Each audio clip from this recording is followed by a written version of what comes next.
A young black girl walks into a store, but before she can even browse, she's falsely accused of stealing. A racist saleswoman viciously strikes her, and moments later the police arrive, placing her in handcuffs. The shocking twist? This all unfolds in a store owned by her own father. What happens next will leave you speechless. But before we dive into what happens next, I'd love to know, where are you tuning in from today? Drop a comment below. In Frankfurt, Germany, an 11-year-old girl named Lena stepped into her father's high-end jewelry store, a place she loved to visit after school. The store gleamed with polished glass cases, showcasing sparkling rings, necklaces, and earrings under soft lighting.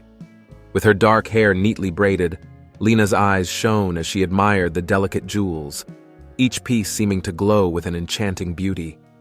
Though her father, the store owner, was in a meeting and not present, she felt a sense of comfort and wonder as she wandered through the displays. Today, however, that peace would be shattered in a way she could never have foreseen. As Lena explored the aisles, she noticed a saleswoman watching her closely. This new staff member, Miss Schneider, was tall with sharp features and a stern expression. Lena had seen her a few times but had never interacted with her. Miss Schneider's cold stare made Lena uncomfortable, but she tried to ignore it, focusing instead on a pair of diamond earrings in a nearby display. The small earrings, delicate and shimmering, captivated her attention, and she leaned closer to admire them. As she leaned in, her hand accidentally brushed the edge of the display, causing one of the earrings to slip from its stand and fall to the floor with a soft clink. Lena's heart pounded as she bent down to pick it up, her hands trembling. But before she could retrieve it, Miss Schneider appeared beside her. "What do you think you're doing?" the saleswoman demanded, her voice sharp and accusing. Lena looked up, eyes wide with fear. I'm sorry, I didn't mean to drop it," she stammered. Miss Schneider sneered. "Didn't mean to drop it or didn't mean to steal it?" Her tone was laced with hostility. "It was an accident, I swear," Lena said, her voice shaking. But Miss Schneider was unmoved, her gaze filled with disdain. "I knew it the moment you walked in. People like you don't belong in a store like this," she hissed, leaning closer. "You thought you could just take what you wanted, didn't you?" Lena shook her head, tears forming in her eyes. "No, I wasn't trying to—" Her words were abruptly cut off as Miss Schneider struck her across the face. The slap echoed through the silent store, and Lena stumbled back, clutching her cheek in shock. She fell, her back hitting the cold marble floor, and lay there, dazed and tearful, struggling to comprehend the sudden violence. As Lena lay on the cold marble floor, a sense of disbelief washed over her. The sharp sting on her cheek lingered, and her small frame shook with shock and fear. She could barely comprehend what had just happened. This was her father's store, a place that had always felt safe, and now it had turned into something nightmarish. Miss Schneider stood over her, eyes blazing with accusation and a cruel satisfaction. "Get up," she demanded, her voice cutting through the silence. "The police will be here soon, and you can explain yourself to them." Lena's eyes widened. "Please, it was an accident," she whispered, her voice barely audible. She wanted nothing more than to disappear, to find the warmth and safety of her father's embrace. But she was trapped in a terrifying situation that felt entirely surreal. Just as Miss Schneider grabbed Lena's arm, pulling her to her feet, two police officers walked through the store's glass doors. Miss Schneider called out to them, her voice carrying a mix of triumph and feigned concern. "Officers, this girl tried to steal a piece of jewelry. I caught her in the act." The officers glanced at Lena, her face tear-streaked, her expression one of pure fear. They looked uncertain, but they followed protocol, taking hold of her small wrists and securing them with handcuffs. "Please," Lena pleaded, her voice trembling. "This is my father's store. I wasn't stealing, I was just looking—" Miss Schneider scoffed, crossing her arms. "You think anyone will believe that?" she sneered. "Your father wouldn't let a child like you wander around his store unsupervised if that were true." Just then, a familiar voice cut through the tension. "Lena!" Her father, Mr. Karim, had returned from his meeting and stood at the entrance, his face a mixture of confusion and horror as he took in the scene before him, his daughter in handcuffs, visibly shaken, and his employee watching with a twisted look of satisfaction. His shock turned to fury as he moved forward, his gaze never leaving Miss Schneider. "What is going on here?" he demanded, his voice low and controlled, though his anger was evident. Miss Schneider faltered for a moment but quickly regained her composure.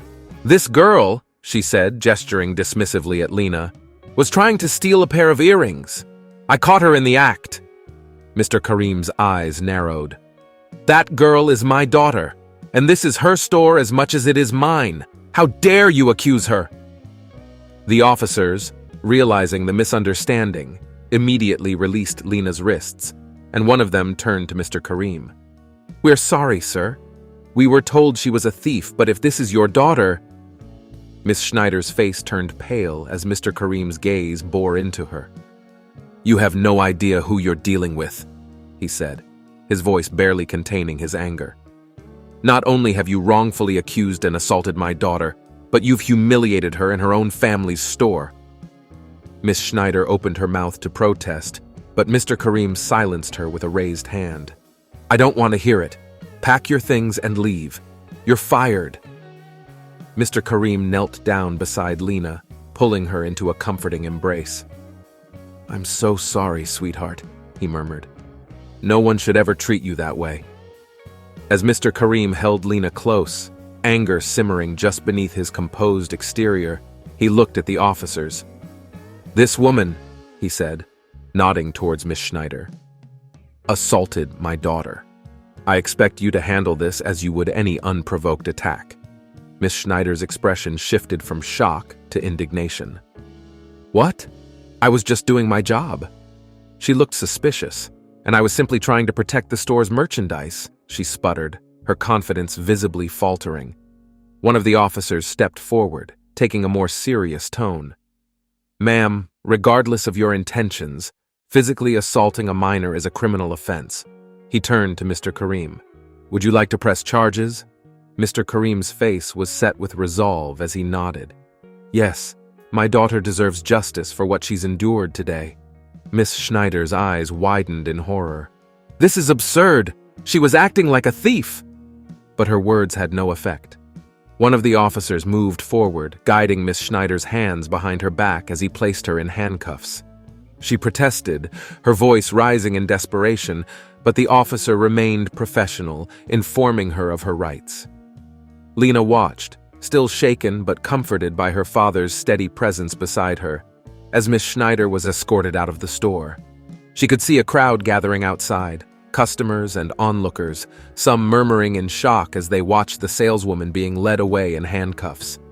The officers promised to file a formal report, and Mr. Karim thanked them before turning his attention back to Lena.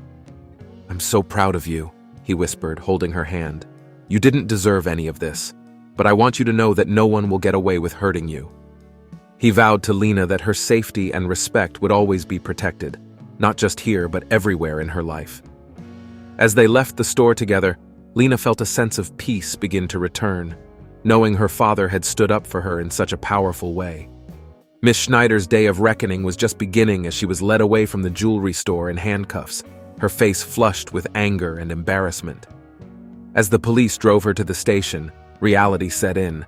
She had gone too far, and now she was facing serious consequences. At the police station, Miss Schneider sat in a small, cold interrogation room, anxiously awaiting her fate. She couldn't believe that what she thought was a simple act of discipline for a suspicious child had escalated into her own arrest.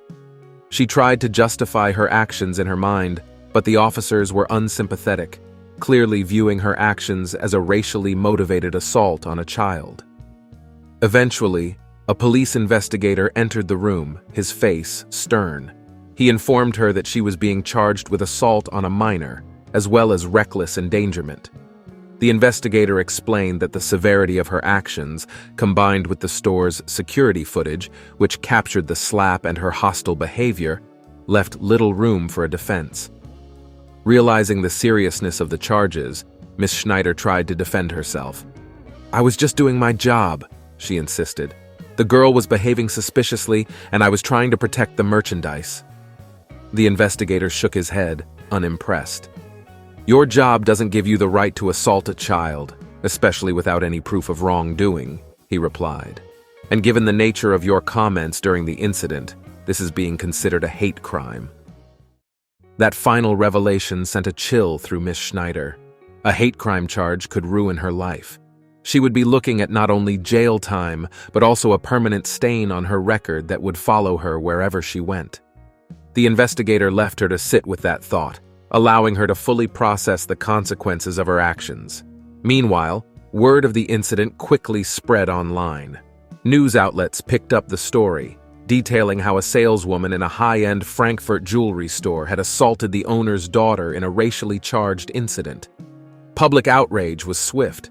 Social media erupted with demands for justice, and Miss Schneider found herself the target of widespread condemnation. As her trial date approached, her defense team tried to downplay the incident, but the security footage and testimonies from witnesses, including the officers who'd arrived at the scene, painted a damning picture. When the day finally came, the courtroom was packed, the atmosphere tense. Mr. Karim and Lena sat in the front row, his arm around her shoulders in a quiet show of support and strength. Miss Schneider's own expressions of regret fell flat in court. The prosecutor highlighted her lack of remorse during the incident and her blatant prejudice, and the judge listened carefully before delivering the sentence. Miss Schneider would serve jail time for assaulting a minor and would also have to attend mandatory sensitivity training. In addition to her sentence, Miss Schneider's name became notorious within Frankfurt. Jobs were no longer available to her, and she found it nearly impossible to rebuild her life. Friends and family distanced themselves, unable to reconcile with her actions.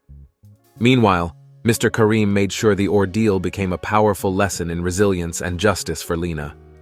He reinforced in her the importance of self-worth and standing up against wrongs, knowing that while the experience had been painful, it had taught her the strength of family and integrity. For Lena, the memory of that terrible day faded over time, replaced by the love and support of her father and the knowledge that justice had been served.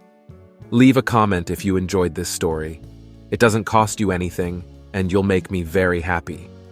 Thank you, and I look forward to your like.